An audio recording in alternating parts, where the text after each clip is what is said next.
easy as EACC to investigate, and which category of leaders do you find very difficult to investigate?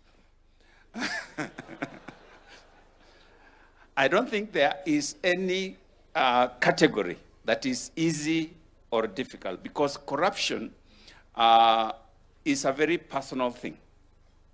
Now, to answer your question more directly, any person who is in office and is being investigated within the same office where they are leaders, it becomes very difficult, because those people can interfere with the evidence that we need. Those people can make sure that we don't get the documents that we need.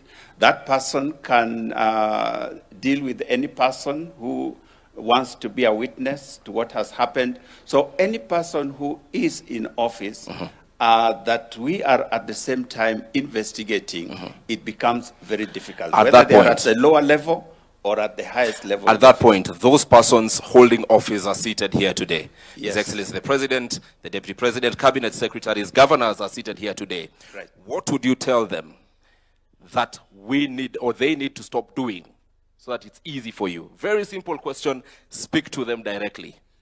I think I have already said.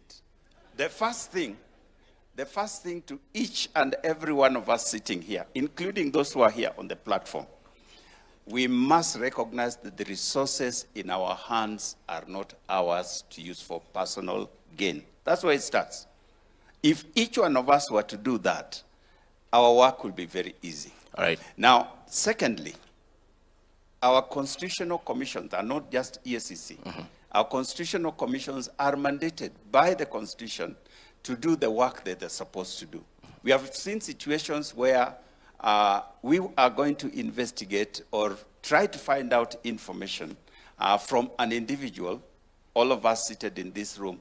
And some of us, His Excellency has just said, we must honor and respect the Constitution.